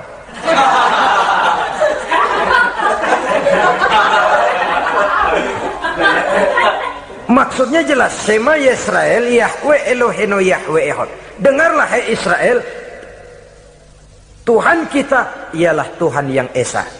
Yahweh kata mereka, Tuhan kita ialah Tuhan yang Esa. Esa tunggal, tidak beranak, tidak diperanakan. Kalau masih beranak, masih diperanakan, jangan Esa disebut, sebab dia masih berbilang. Dan maha suci Allah daripada sifat berbilang. Jadi asas dari seluruh misi yang dibawa oleh Rasul yang 25 itu sama, tauhid inti ajarannya. Setelah tauhid, wa aqimis sholata li dzikri, dan dirikanlah solat untuk mengingat aku. Jadi solat pun diwajibkan kepada Nabi Musa. Cuma teknisnya yang berbeda. Bagaimana solat di zaman Nabi Musa, bagaimana solat di zaman Nabi Sulaiman, bagaimana solat di zaman Nabi Muhammad. Prinsipnya sama, solat. Teknisnya yang berbeda. Di zaman Nabi Sulaiman konon solat itu tidak pakai ruku, tidak pakai sujud, diri saja. Makanya Nabi Sulaiman itu menurut riwayat meninggalnya dalam posisi berdiri. Artinya apa? Dalam keadaan sholat beliau itu. Bukan diri ngejedek kayak kita nungguin bus, bukan.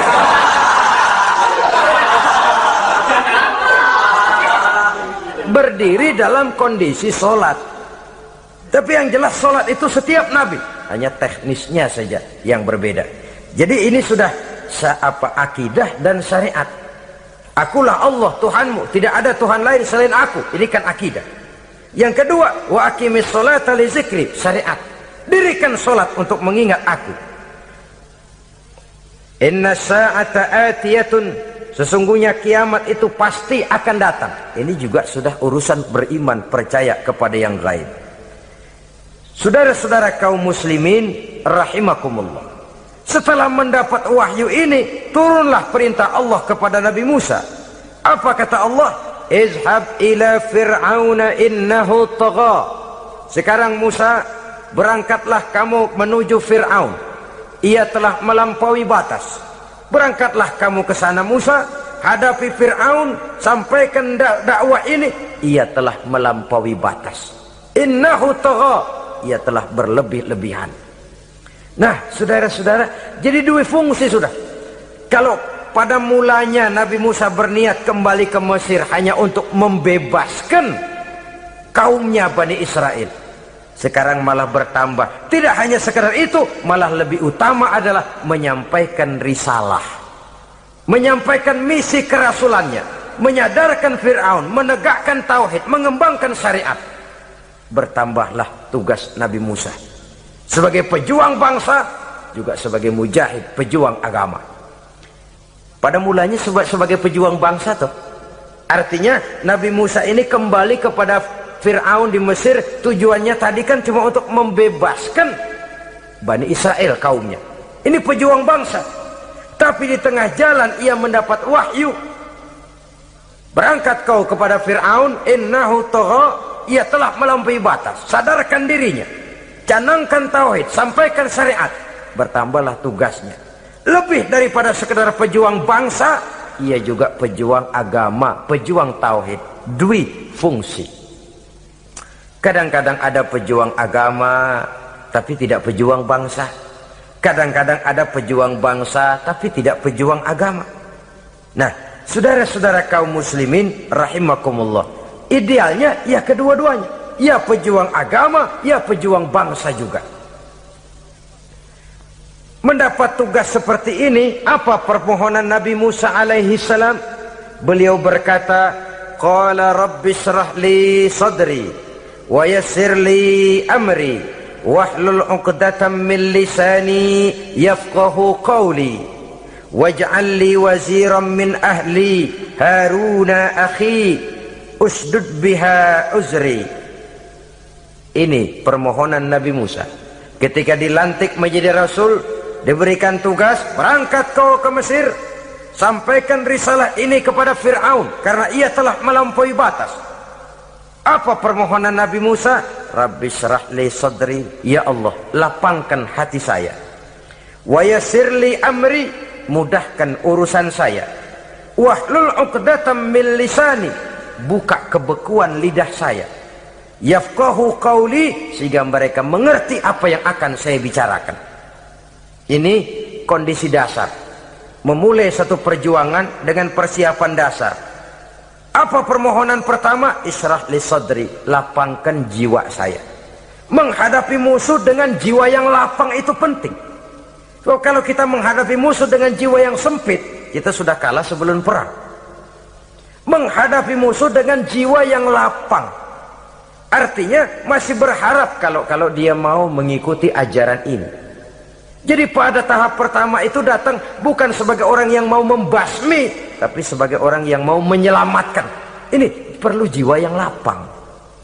Sebab dakwah Nabi Musa itu kan pertama menyadarkan Fir'aun dulu. Nanti akan kita lihat setelah disadarkan dengan kata-kata, tidak kena juga dengan bukti berupa mukjizat. Masih bandel juga. Musa mohon supaya dikirim bencana. Masih nggak mempan juga, habis dah urusan. Jadi ada tahapan sesuai dengan kemungkinan Fir'aun bisa menerima. Sama juga bayi itu kan kalau baru lahir ke dunia, brol, kasih susu emaknya dulu, gedean dikit bubur, gedean lagi nasi uleg dah. Udah gede betul nasi, udah gede banget jengkol jijelin.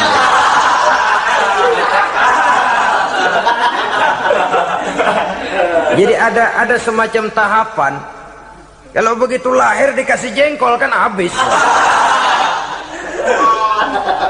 Peringatan dulu.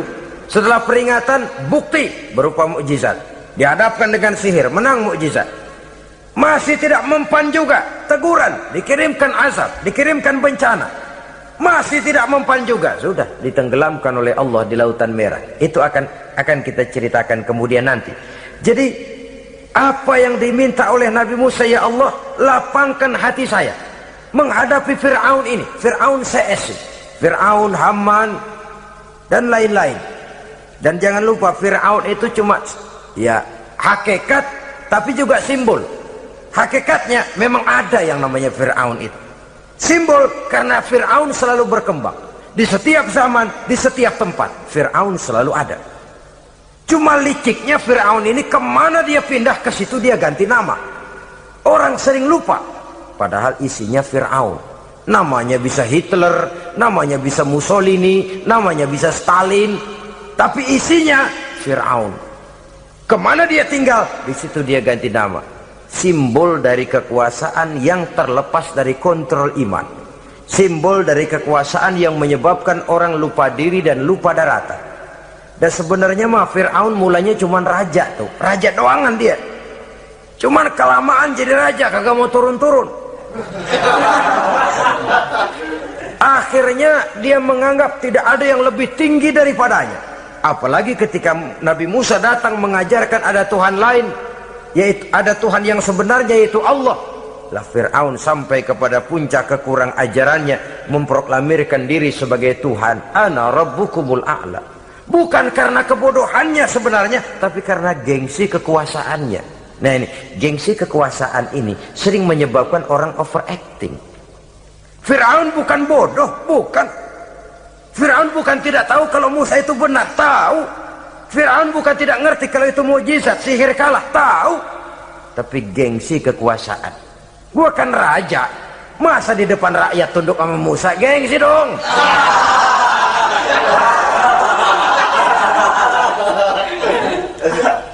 Cobalah lihat, gengsi kekuasaan sering membuat orang mau menginjak-injak kebenaran, mau membohongi hati nuraninya sendiri, mau membohongi kolbinya, hatinya. Padahal itu sudah, orang kalau sudah hatinya sendiri dibohongin, apalagi orang lain, sudah manusia paling kejam itu. Cuma karena gengsi kekuasaan saja. Gengsi kekuasaan kadang menganggap remeh kecil Nabi Musa, kadang merasa besar di depan rakyatnya, tiba-tiba harus tunduk kepada dakwah Musa. Ntar dulu, ada apa sama Musa, dia kanyut, gue yang ngangkat. Iya toh, peristiwa di Sungai Nil itu. Karena aku yang nyelamatin, aku yang besarkan dia di istanaku. Gengsi kekuasaan sering menyebabkan orang overacting. Bukan karena kebodohannya, dia tahu itu benar, tapi dia berat untuk mengikutinya. Kenapa? Gengsi kekuasaan. Inilah watak Fir'aun. Oleh sebab itu Nabi Musa minta, ya Allah, lapangkan hati saya menghadapi orang kayak Fir'aun ini. Wa yassirli amri, dan mudahkan urusan saya. Ini orang berjuang itu, saudara, setelah segala taktik dan strategi dibicarakan, segala persiapan fisik disiapkan, jangan lupa wa yassirli amri, ya Allah, mudahkan urusan saya. Sebab sepanjang yang bisa kita lakukan hanyalah berusaha dan berusaha. Kepastian, ketentuan, hak prerogatif daripada Allah Azza wa Jalla. Kalau Allah memberikan kemudahan, satu dunia orang mau menghadang, no problem. Kalau Allah sudah memberikan kemudahan, satu dunia orang mau mendatangkan kesulitan, gak ada gunanya. Wa yassirli amri, mudahkan kiranya urusan saya ini, ya Allah. Karena sudah terbayang oleh Musa, pertama faktor psikologis. Bagaimanapun Fir'aun itu kan bapak angkat sendiri. Ya orang kalau nasihatin orang lain barangkali nggak terlalu jadi beban moral. Tapi kalau sudah menasehati orang yang pernah mengasuh dan membesarkan dia, itu kan beban moral. Sulit posisi ini. Apalagi kekuasaan mutlak berada di tangannya, tentaranya gagah perkasa. Wa yassir li amri, mudahkanlah urusan saya ya Allah. Lapangkan hati, mudahkan urusan. Saudara-saudara kaum muslimin rahimakumullah. Permohonan yang ketiga dari Nabi Musa setelah minta dilapangkan hati dan dimudahkan urusan, wahlul 'uqdatam min lisani, bukalah kebekuan lidahku. Satu riwayat menjelaskan bahwa Nabi Musa memang agak gagap kalau bicara. Riwayat lain menjelaskan bahwa beliau agak sedikit cadel. Tapi yang jelas, minta agar dibukakan kebekuan lidah. Ini mengandung satu pelajaran, bahwa cara menyampaikan sesuatu akan sangat menentukan sesuatu itu sendiri. Sesuatu yang baik, kalau salah cara kita mengucapkannya, salah cara kita menyampaikannya, jadi tidak baik kesan orang. Ini soal ucapan. Soal hati itu Allah saja yang tahu. Tapi kan orang sebelum tahu hati ini, omongan yang didengar, tingkah laku yang dilihat. Maka ini yang diminta oleh Nabi Musa alaihissalam. Misi risalah ini berat. Menyampaikan pesan ilahi ini tidak ringan. Kalau salah saja ngomong, akan timbul kesalah pengertian. Oleh sebab itu, wahlul 'uqdatam min lisani, bukalah kebekuan lidah saya ini, supaya lancar bicara untuk menyampaikan yang hak, menghancurkan yang batil. Cara sesuatu sangat menentukan sesuatu itu sendiri. Saudara datang ke rumah saya, yang saya suguhkan cuma segelas teh pahit dan singkong goreng, tapi kalau dengan kata-kata yang menyentuh, enak didengar telinga, nggak berasa tuh singkong goreng. Sebaliknya yang disuguhkan makanan mahal, mewah, lezat, caranya kasar, omongannya nggak enak didengar. Makan dah sikat abisin deh, gue tau lu lapar, abisin deh.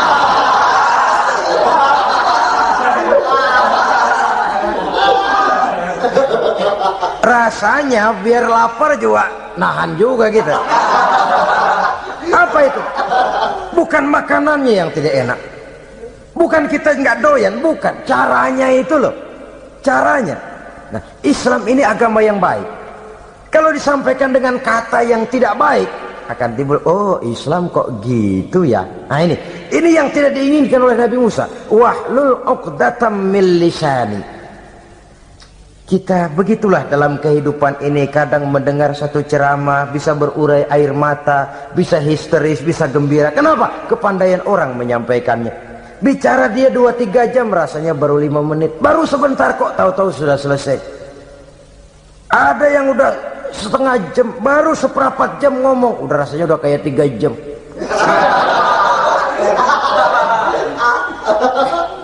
Kita udah berbisikkan, udah dah. Wahlul 'uqdatam min lisani. Targetnya apa? Yafqahu qauli, agar mereka memahami. Tentu lawannya agar mereka tidak salah mengerti, agar mereka tidak salah paham. So, kalau misi ini diterima dengan salah paham, dakwah tidak nyambung. Maka ini doa banyak dibaca, diamalkan oleh orang-orang mimbar yang sering pidato. Lapang hati melihat kerumunan orang banyak, tapi enggak dak-dikduk, enggak kena demam mimbar. Udara dingin tapi keringat, baju basah. Saudara hadirin yang saya hormati, lalu permohonan yang selanjutnya daripada Nabi Musa alaihi salam, waj'al li waziran min ahli, dan jadikanlah bagiku seorang pembantu dari keluargaku. Siapa? Haruna akhi, dia tidak lain adalah saudaraku Harun. Usdud biha uzri, akan saya limpahkan kepadanya segala beban-beban yang saya derita. Artinya orang berjuang perlu teman, nggak bisa sendirian. Nggak, bagaimanapun hebatnya kita tetap memerlukan bantuan daripada orang lain. Sendiri memang lebih baik daripada berteman orang jahat, tapi berdua lebih baik daripada sendiri. Bertiga lebih baik daripada berdua. Makin banyak makin baik. Untuk satu persoalan yang besar memerlukan kebersamaan. Begitulah Nabi Musa memberikan contoh. Saya tidak bisa berjuang sendiri, saya minta dibantu oleh saudara saya Harun. Jadikan dia pembantu saya, tempat saya membagi suka dan duka dalam perjuangan ini, tempat saya bercerita, tempat saya mengeluh, tempat saya melarikan persoalan. Sebab beban hati itu akan berkurang kalau kita ada tempat kita bercerita. Nah, saudara-saudara, berangkatlah Nabi Musa ke Mesir, kemudian mulai menyampaikan dakwahnya kepada Fir'aun laknatullah alaih. Fir'aun mendengar Musa datang kembali, kemudian terjadilah forum dakwah itu. Apa kata Fir'aun? Musa, kamu kemana saja? Saya pergi ke Madian. Apa yang kamu lakukan? Begini, begini, begitu. Kamu melarikan diri? Pada mulanya iya. Dan sekarang apa maksud kamu datang kembali ke Mesir? Semula saya ingin membebaskan kaum saya Bani Israel. Lalu saya kemudian menerima wahyu dari Allah, ditugaskan, diperintahkan langsung oleh Allah Sang Maha Komandan untuk datang menemui Tuhan, menyadarkan Tuhan dari kesesatan selama ini. Siapa Allah itu Musa? Allah adalah Tuhan saya dan Tuhan-Tuhan juga, dan Tuhan seluruh alam ini. Baru nih Musa, saya baru dengar nih ada yang begini nih. Tuhanlah pakai nggak kelihatan, Tuhanlah cuma satu, yang Tuhannya banyak aja masih kelaparan.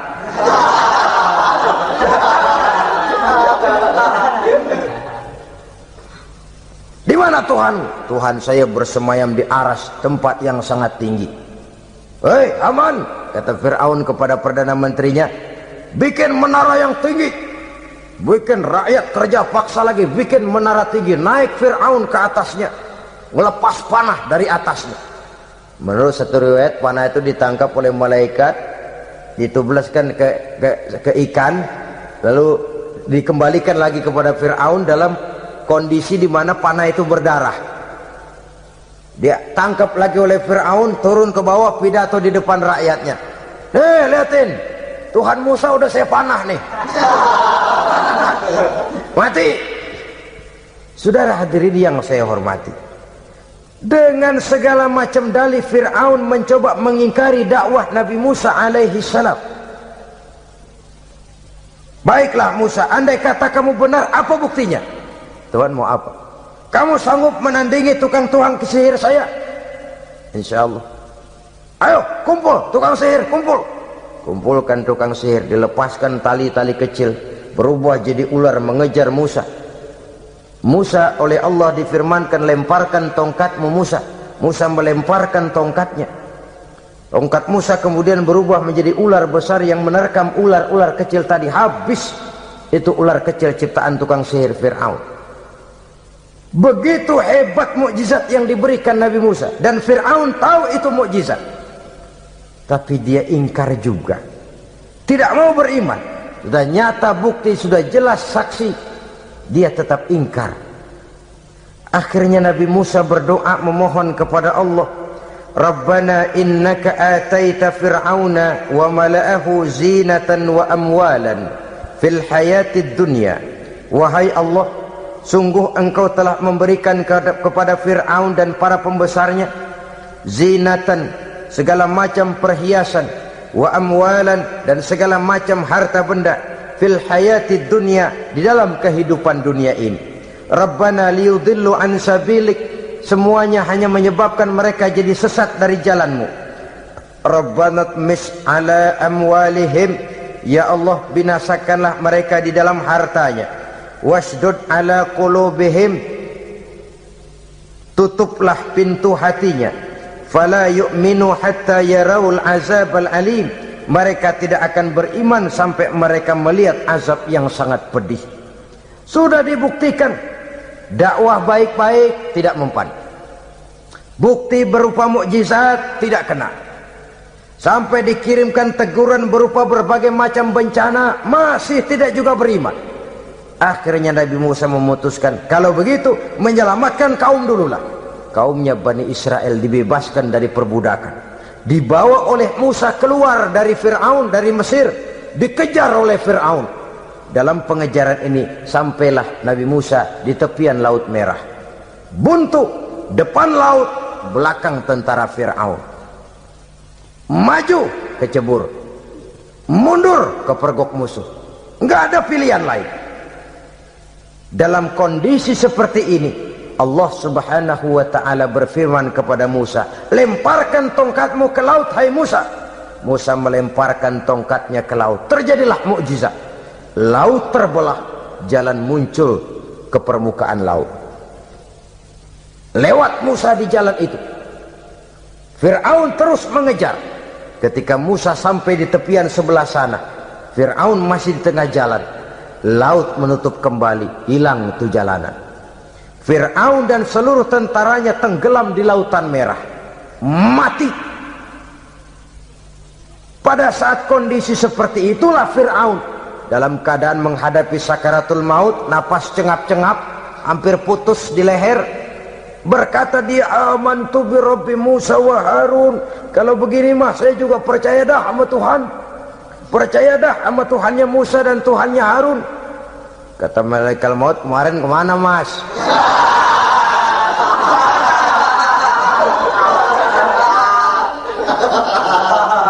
Sudah gini hari baru mau percaya, terlambat.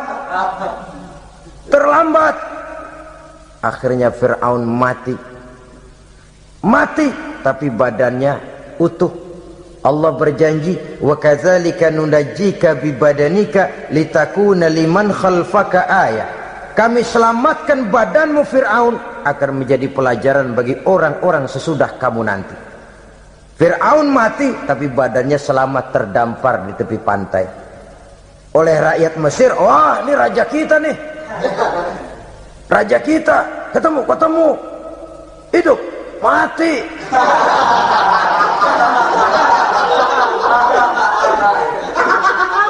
Kemudian sesuai dengan tradisi raja waktu itu, dimumilah badannya, diawetkan, sehingga sampai sekarang jenazah atau jasad daripada Fir'aun ini masih tersimpan dengan baik di museum negara di Mesir itu. Saudara-saudara kaum muslimin rahimakumullah. Jadi satu hal yang bisa kita ambil pelajaran daripada riwayat perjalanan dakwah Nabi Musa ini, bahwa dakwah menyampaikan risalah memang bukan jalan lurus dan licin bertabur bunga di kanan kirinya. Dakwah menyampaikan pesan agama, jalannya berliku, berbelok, menanjak, menurun, banyak onak dan duri di sekelilingnya. Yang paling makan hati adalah apabila sudah berdakwah kepada penguasa yang zalim, seperti halnya Fir'aun ini.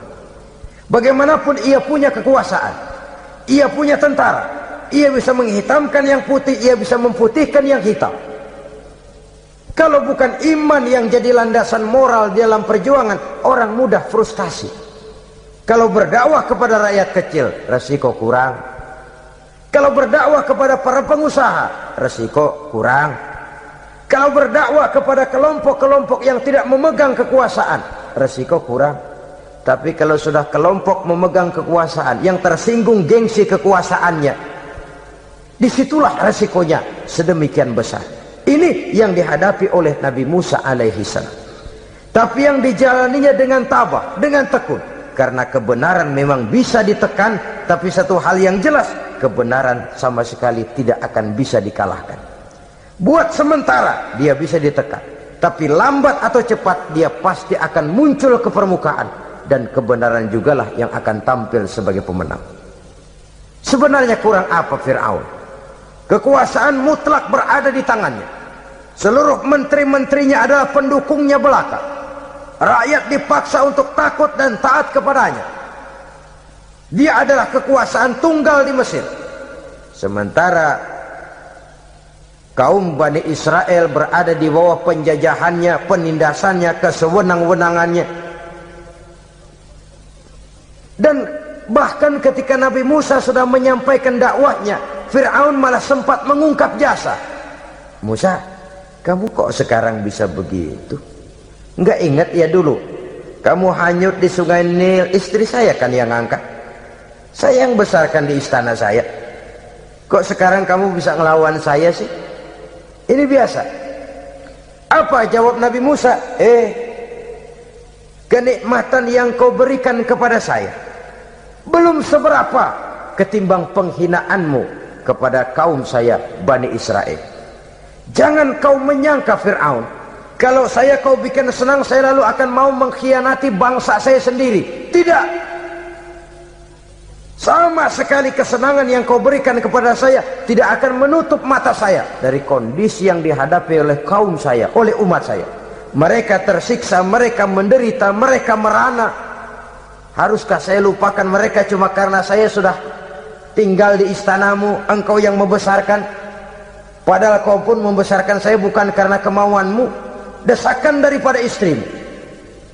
Jangan ngitung-ngitung jasa Fir'aun. Andai katamu jasamu ada kepada saya, belum seberapa ketimbang penghinaanmu kepada bangsa saya Bani Israel. Di situ Nabi Musa menunjukkan sifat nasionalisme yang sangat tinggi, rasa nasionalisme yang sangat mendalam.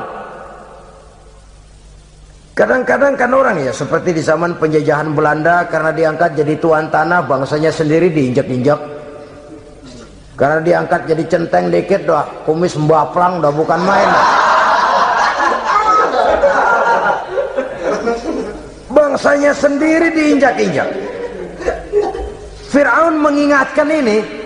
Kalau cara kita, lo gede di sini, makan di sini, segala macam di sini dah. Masa lupa kacang sama kulitnya? Kasarnya mah lu bisa begini nih Musa, nih gue yang ngerawatin lu. Saya yang menjagamu, mengangkatmu dari sungai Nil. Masa sekarang sudah gede begini kamu mau berhadapan dengan saya? Punya pikiran dong dikit kalau cara kita. Mikir dong, mikir. Dulu lagi kanyu di Nil, siapa yang angkat? Musa tidak membantah. Betul itu Fir'aun, betul. Tapi apalah artinya semua itu ketimbang penghinaan yang engkau berikan kepada bangsa saya? Saya tidak mungkin menari-nari di atas bangkai umat saya. Saya tidak mungkin bersenang-senang di atas penderitaan kaum saya. Dan saya tidak mungkin senyum ceria di atas derita daripada kaum saya. Dengan tidak melupakan jasamu, saya tidak akan merubah pendirian saya. Saya ingin membebaskan penjajahan. Saya ingin membebaskan kaum saya Bani Israel dari belenggu penindasan. Kalau engkau sudah tidak mau mendengar dakwah yang saya sampaikan, tidak mau bertuhan Allah, tidak mau menyembah kepadanya, tetap dengan keangkuhan dan kesombonganmu sekarang ini, okelah, berjalanlah dengan keyakinanmu. Tapi saya harus membebaskan kaum saya Bani Israel. Saudara-saudara kaum muslimin rahimakumullah, itulah jalan dakwah, jalan menyampaikan risalah agama, risalah Islam. Sekali lagi, bukan jalan lurus bertabur bunga, tapi agama memberikan ajaran, balighu anni walau ayat, sampaikan dari aku walaupun cuma sekedar satu ayat saja. Tugas ini memang mulia tapi berat. Tugas ini memang terhormat tapi penuh resiko. Ya kalau menyampaikan asal sekedar menyampaikan, sudahlah, pokoknya nyampaikan, percaya syukur kagak, udah dah. Bukan cuma sekadar itu, ada semacam tanggung jawab moral. Maka kondisi dasar yang dilakukan oleh Nabi Musa, permohonan yang tadi itu, ya Allah lapangkan hati saya. Jalan ini penuh onak dan duri, berliku, menanjak, menurun. Banyak halangan, tentangan, rintangan, dan fitnahan. Kemudian mudahkan urusan saya. Menentang kekuasaan Fir'aun bukan perkara ringan, bukan urusan main-main. Menentang raja yang sedang berkuasa, kekuasaannya mutlak, otoriter pula, diktator murni Fir'aun itu. Mudahkan urusan saya menghadapi jalan ini ya Allah. Karena tidak mungkin menurut otak. Mana bisa kata kebiasaan, impossible kata rasio. Kalau Allah mau memudahkan, semua jalan akan terbuka dengan mudah.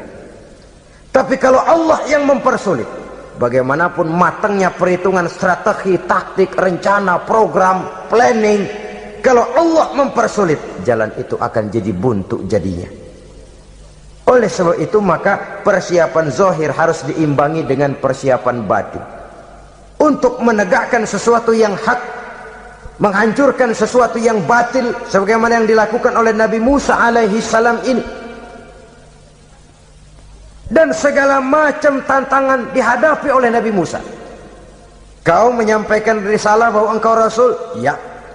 Kau punya bukti? Siap. Apa buktimu? Ini, tongkat dilempar jadi ular, tangannya dimasukkan ke saku baju, lalu dikeluarkan bersinar gemerlapan, lebih sinar dari lampu merkuri. Sampai Fir'aun silau dibuatnya bersudah Musa, sudah, masukkan tanganmu lagi, masukkan tanganmu lagi. Dia tahu, dia sadar itu bukan sihir, tapi lagi-lagi gengsi kekuasaannya. Sehingga pantas kalau Nabi pernah bersabda, afdalul jihad kalimatu haqqin inda imamin jair.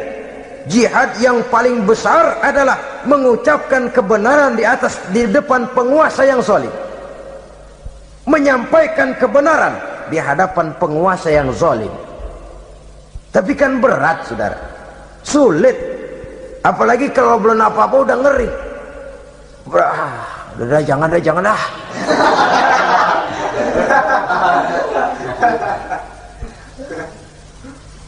Itu sebabnya israh li sadri, lapangkan hati saya. Saya tidak punya kepentingan apa-apa kecuali menyampaikan kebenaran.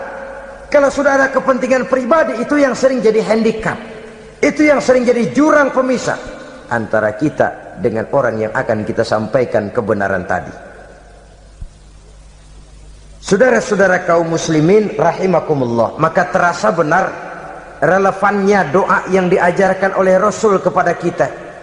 Allahumma arinal haqqa haqqa warzuqna ittiba'ah wa arinal batila batilan warzuqna ijtinabah. Ya Allah, tunjukkan kepada saya bahwa yang benar itu benar, berikan saya kekuatan untuk mengikutinya. Ya Allah, tunjukkan kepada saya bahwa yang salah itu salah, berikan saya kekuatan menghindarinya. Kenapa? Orang sering tahu bahwa itu benar, tapi tidak berdaya mengikutinya. Seperti Fir'aun tahu bahwa Musa itu benar. Abu Jahal, Abu Lahab juga tahu bahwa Nabi Muhammad itu benar. Abrahat juga tahu bahwa Nabi Ibrahim itu benar. Namrus juga tahu Ibrahim itu benar. Tapi mereka tidak berdaya mengikuti kebenaran karena gengsi kekuasaannya. Kadang kita tahu bahwa itu salah itu. Tapi karena dilakukan oleh orang yang punya kekuasaan, kita lalu tidak berdaya menghindarinya, malah terjebak ikut-ikutan salah, lalu menghibur-hibur diri. Sudahlah, tak ada gading yang tak retak. Bukankah dengan demikian kita sudah melegimitir kesalahan? Tahu bahwa itu benar dan mampu mengikutinya, itu nikmat. Tapi tahu itu benar namun tidak berdaya mengikutinya, itu mendatangkan siksaan batin. Tahu itu salah dan mampu menegur, itu nikmat. Tahu bahwa itu salah tapi larut ikut salah, nimbrung dalam kesalahan, itu mendatangkan tekanan batin. Jadi tahu kebenaran itu penting, tapi terketuk hati mengikuti kebenaran itu jauh lebih penting.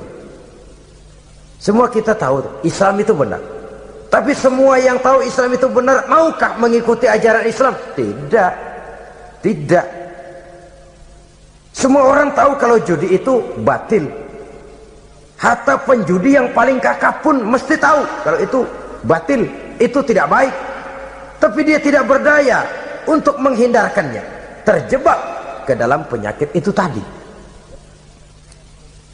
Oleh sebab itu, saudara-saudara kaum muslimin yang saya cintai, tidak ada satu ucapan yang lebih baik. Dalam istilah Quran itu Allah menjelaskan, wa man ahsanu qawlan mimman da'a ilallah wa amila salihan wa qala innani minal muslimin. Ucapan siapakah yang lebih baik dalam hidup ini selain daripada mimman da'a ilallah, selain daripada ucapan orang-orang yang menyeru ke jalan Allah, orang-orang yang menyadarkan kepada agama. Ini jalan Allah, mari ikuti. Itu jalan setan, mari tinggalkan. Wa amila salihan, tidak cukup sekedar berdakwah mengajak orang ke jalan Allah, dia juga beramal soleh. Dia bangun rumah sakit, dia bangun madrasah, dia bangun masjid, dia makmurkan majelis taklim, dia santuni yatim piatu. Wa qala innani minal muslimin, seraya berkata, saya termasuk orang yang berserah diri kepada Allah. Da'a ila Allah wa amila salihan wa qala innani minal muslimin. Menyerukan manusia ke jalan Allah, beramal soleh, dakwah bil hal kata orang sekarang. Kemudian mereka pada akhirnya berkata, kami adalah sekelompok orang-orang yang sudah berserah diri kepada Allah. Segalanya diserahkan kepada Allah. Lahirlah kedamaian rohani, ketegaran pribadi, ketentraman batin di dalam dia melaksanakan tugasnya. Kalau tidak, maka nanti ya tuh orang kan gua ajak baik-baik nyuruh sembahyang, apa gua dimusuhin. dipikirin, kurus dah, ampok gaya dah. Maka nanti soal orang mau beriman atau tidak itu bukan urusan kita. Tugas kita hanya sekedar penyampai. Tugas Rasul hanya sekedar penyampai. Kalau dakwah sudah disampaikan, metode sudah disusun, pendekatan sudah baik, tapi orang tidak mau beriman, Allahumma inni qad ballaghtu, ya Allah sudah saya sampaikan, ya Allah sudah saya peringatkan, ya Allah sudah saya sampaikan, ya Allah sudah saya tegur. Kalau toh tetap begitu juga, sudah saya sampaikan ya Allah. Di sana ke lapangan lalu tumbuh. Jadi dengan kata lain, kita hanya berusaha, hidayah adalah di tangan Allah. Oleh sebab itu, kita ini termasuk yang bersyukur telah mendapat limpahan hidayah ini. Kalau kita lihat Fir'aun CS termasuk Haman, Perdana Menterinya, dan seluruh bala tentaranya, kurang apa? Mereka lihat mukjizat. Mereka saksikan kebesaran Allah. Di dunia juga mereka sudah dikirim bencana, teguran kepada mereka, entah tidak juga beriman. Dan strategi Nabi Musa mula-mula dialog, diajak ngomong, diajak bicara, diajak mikir, tukar pikiran. Allah itu begini-begini, oh tidak bisa, iya begini-begitu.